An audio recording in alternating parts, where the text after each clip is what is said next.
अनामिका सीधी सादी और पढ़ी लिखी लड़की थी। वह बचपन से शाकाहारी रही थी, लेकिन उसका ससुराल ऐसा परिवार था जहां मछली खाना परंपरा माना जाता था। शादी के बाद का पहला दिन। सुबह सुबह अनामिका ने उठकर सबके पैर छुए। सास सावित्री देवी ने कहा, बहू, आज तुम्हारा पहला दिन है। हमारे यहाँ एक रिवाज है, नई बहू सबसे पहले मछली बनाकर सबको खिलाती है। मां जी, मैं तो कभी मछली को छू भी नहीं पाई। मेरे घर में तो ये पकती ही नहीं थी। मैं कैसे बनाऊंगी? तो क्या हुआ, हर लड़की मायके से नई आदतें लाती है, पर ससुराल में धा लाना पड़ता है। यही बहू की पहचान होती है। ननद रीना हंसते हुए बोली, भाभी, अगर आपको मछली से इतनी नफरत है तो पता नहीं यहाँ कैसे निभाएंगी। हमारे घर में तो सुबह शाम मछली का ही राज है। देवर अमित ने मजाक उड़ाते हुए कहा, अरे दीदी, भाभी को छोड़ दो। हो सकता है इन्हें सिर्फ सब्जियों का राज्य पसंद हो, लेकिन भाभी, अगर आप मछली नहीं बनाएंगी तो हमारी शादी में मेहमान क्या कहेंगे? अरे, इस घर की बहू तो मछली बनाना ही नहीं जानती। हा हा हा।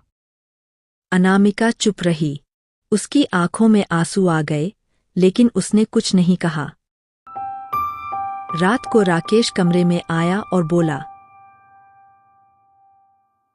अनामिका, देखो, माँ की बात का बुरा मत मानो। हमारे घर में मछली बहुत अहम है। अगर तुम नहीं खाओगी तो चलेगा, लेकिन बनाना तो सीखना पड़ेगा, वरना माँ को बहुत बुरा लगेगा। राकेश, मैंने कोशिश की थी, पर मुझे मछली की गंध से उल्टी हो जाती है। क्या पति पत्नी के रिश्ते में मजबूरी से ज्यादा समझदारी नहीं होनी चाहिए? क्या मुझे हर हाल में वही करना होगा जो इस घर की परंपरा कहेगी? राकेश असमंजस में था। वह कुछ नहीं बोला। अगले दिन ससुर रामनारायण ने सबके सामने कहा, देखो, बहू को परेशान मत करो।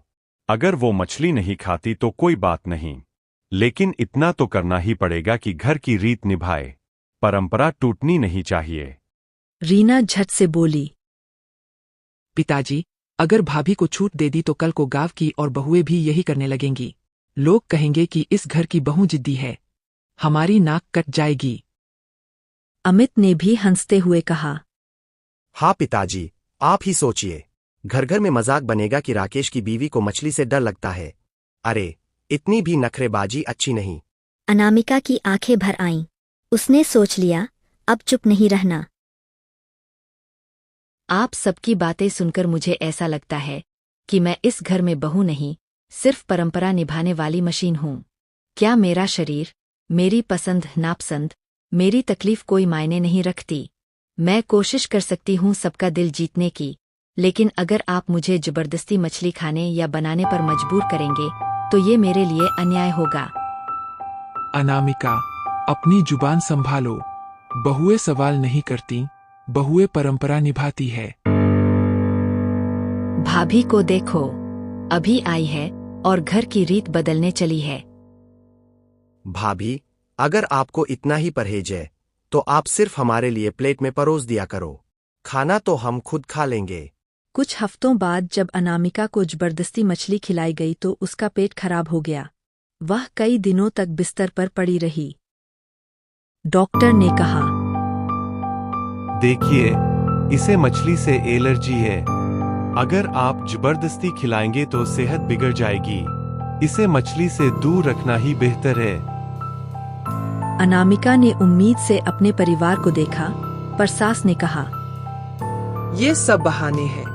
हमारे खानदान की औरतें सालों से मछली खाती आई है, किसी को कुछ नहीं हुआ। ये बहू ही नकचरी है। सही कह रही हो माँ, भाभी बहानेबाज है। डॉक्टर को भी अपनी तरफ मिला लिया होगा। राकेश चुप रहा। उसके चेहरे पर दुविधा साफ दिख रही थी। एक दिन रीना और अमित ने जानबूझकर मजाक किया। रीना बोली, भाभी, अगर आप मछली नहीं खाएंगी तो हमारे घर की लक्ष्मी अधूरी रहेगी। कहते हैं मछली खाने से घर में सुख समृद्धि आती है। हाँ दीदी, और अगर भाभी मछली नहीं खाएंगी तो हो सकता है उनके बच्चे पैदा ही न हों। हा हा हा। आप लोग मजाक समझते हैं, लेकिन ये मेरे लिए गहरा दर्द है। किसी के विश्वास और स्वास्थ्य के साथ ऐसे खिलवाड़ करना सही नहीं है। उसी शाम उसके मायके से माँ का पत्र आया। बिटिया, ससुराल की परंपराओं का सम्मान करो, लेकिन अपनी सेहत और आत्मसम्मान को कभी मत खोना। बहू वही अच्छी कहलाती है जो अपने हक की रक्षा भी करे और घर को जोड़े भी। हिम्मत मत हार। अनामिका ने पत्र पढ़कर हिम्मत जुटाई। मैंने कोशिश की, पर मैं मछली नहीं खा सकती। यह मेरी सेहत के लिए जहर है। अगर आप सबको लगता है कि मैं इस घर की इज्जत को गिरा रही हूं तो यहाँ से चली जाऊंगी, पर मैं अपने आत्मसम्मान और स्वास्थ्य के साथ समझौता नहीं करूंगी। परंपरा इंसान की जिंदगी से बड़ी नहीं होती। अगर आप सब मुझे बहू मानते हैं तो मेरी तकलीफ को भी समझिए। माँ, पिताजी, मैं अब और चुप नहीं रह सकता। अनामिका ने जो कहा वह बिल्कुल सच है। अगर वह मछली से एलर्जी रखती है तो हमें उसे मजबूर करने का हक नहीं है। हम क्यों भूल जाते हैं कि बहू भी इंसान है, उसकी भी पसंद नापसंद है। परंपरा वही अच्छी होती है जो इंसान की जिंदगी आसान बनाए, न कि मुश्किल। तो तुम अपनी बीवी के चक्कर में खानदान की परंपरा मिटा दोगे? सावित्री, बहू ठीक कह रही है। अगर किसी को बीमारी है तो परंपरा से ऊपर उसकी जिंदगी है। हमें अपनी सोच बदलनी होगी। अब घर में मछली बनती थी, पर अनामिका के लिए अलग सब्जी रख दी जाती थी। धीरे धीरे रीना भी मान गई। अमित ने भी मजाक छोड़कर बहन जैसा सम्मान देना शुरू कर दिया। अनामिका ने अपनी मेहनत और प्यार से सबका दिल जीत लिया।